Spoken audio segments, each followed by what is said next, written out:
Pejabat kita malah dapat mobil yang harganya hampir 1 miliar ini.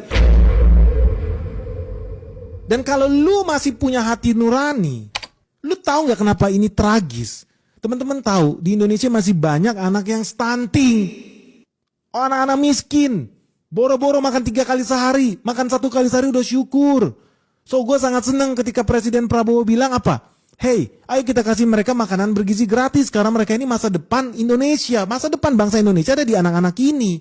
Ayo kita kasih mereka makanan bergizi gratis. Budgetnya berapa? 10.000 rupiah per bocil. Tunggu dulu. Sekarang udah disunat nih, kan ada efisiensi anggaran. Sekarang turun jadi 8.000 rupiah per bocil. Bocah-bocah ini dikasih budget supaya sehat, supaya pintar, masa depan kita ada di mereka. Dikasih anggaran 8.000 rupiah per anak. Jadi mereka disunat anggarannya. Tapi konyolnya pejabat Indonesia mobil mewahnya malah dinaikin anggarannya. Dari 800 jutaan ke 900 jutaan.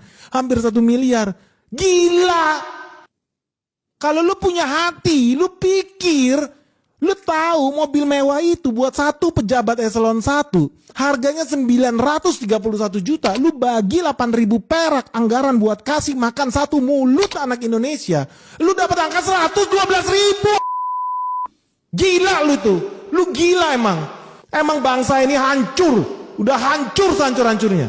112.000 anak bisa dikasih makan. Lu tahu di Indonesia ada berapa pejabat eselon 1 yang berhak menikmati mobil miliaran itu? Ada 712 orang. Lu kali 931 juta per orang, lu bisa dapat 662 miliar rupiah, guys. Lu bagi itu 8.000 perak. Lu bisa kasih makan 82,8 juta anak Indonesia. Gila. 82 juta mulut bisa dikasih makan. Tapi dia lebih pilih pantat pejabat itu harus nyaman di mobil mewah, harus nyaman kena AC.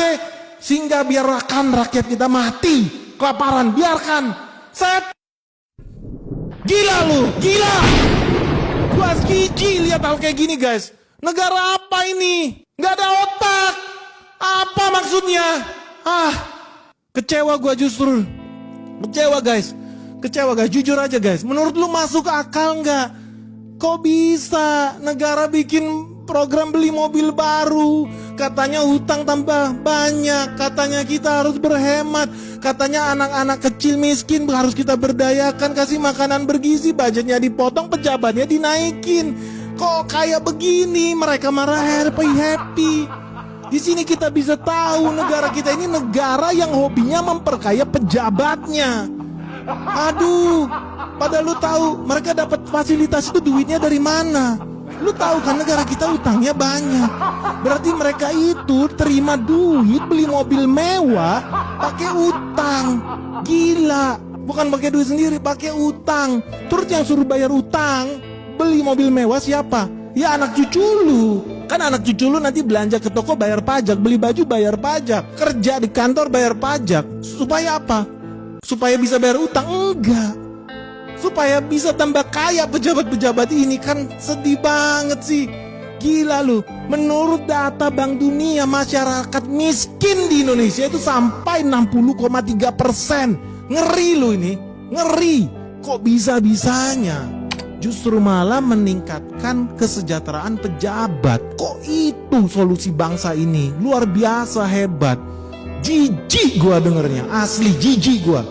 Memang betul kalau orang-orang bilang kabur aja dulu ke Singapura, kabur aja dulu ke Malaysia, kabur aja dulu ke luar negeri. Apa iya kita pingin makin banyak orang kita pindah ke sana? Orang-orang pintar di Indonesia tidak dihargai pindah ke sana. Apa iya seperti itu? Ini betul-betul mengerikan, guys. Menurut lu dia udah bener belum sih kok menteri kita bikin program seperti ini? Ini bener gak sih? Ini waras gak? Coba sih teman-teman, apakah ini contoh penggunaan anggaran negara saat ini sudah efisien? Kok kayaknya beda ya? Apa yang dikatakan presiden kita harus berhemat, terus apa yang dilakukan menteri kok kayaknya beda ya, guys ya? Atau gue yang rabun jauh nih? Gak bisa baca tulis nih, sehingga gak bisa lihat kok fakta dengan yang dikatakan jadi beda nih.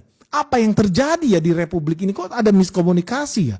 Dan gue juga masih gak masuk akal ketika mayoritas rakyat Indonesia, ini data BPS lu yang bilang gajinya cuma 6 jutaan. 6 jutaan sebulan. Cuma dikasih tontonan Pejabatnya naik mobil harga miliaran. Gila. Nggak ada hati, betul-betul sadis bangsa ini, sadis. Menurut lu gimana guys? Ini normal nggak? Ini bener nggak? Ini sehat nggak sih? Apa sih pengelolaan negara model apa ini? Atau jangan-jangan memang Singapura aja yang kebangetan? Kok Singapura bisa-bisanya naik pesawat murah pejabat-pejabat mereka? Kok pejabat di Jerman, di Belanda, kok bisa-bisanya kalau pergi ke kantor cuma naik sepeda? Apakah negara mereka bukti? Negara mereka super miskin? Atau jangan-jangan negara kita aja yang kebanyakan munafik? Bilang anti korupsi, bilang jangan mencuri, bilang harus hidup hemat, harus hidup sederhana. Faktanya begitu dia jadi pejabat, rakus semua. Rakus guys, apa betul begitu? Dan ini lu bisa bayangkan ya, kalau ini terus-menerus terjadi, tahun ini, tahun depan, 5 tahun lagi, 10 tahun lagi, 20 tahun lagi, apa yang terjadi? Gua sih percaya ya, dengan omongan salah satu pejabat di negeri ini, bahwa Indonesia 2030 jangan-jangan bubar beneran. Karena orang udah bisa lihat, ini nggak masuk akal. Negara kita bukan di level yang bisa beli mobil mewah buat para pejabatnya selama masih banyak orang mati kelaparan. Gila, gila guys. Gue udah sedih banget asli lihat ini guys. So ya udahlah ya guys ya, dibanding gue mati darah tinggi, gue tanya sama lu aja deh, lu setuju apa enggak sama menteri segala abad, menteri paling pintar, brilian di republik ini, siapapun presidennya, dia adalah menterinya, untuk meningkatkan fasilitas pantat pejabat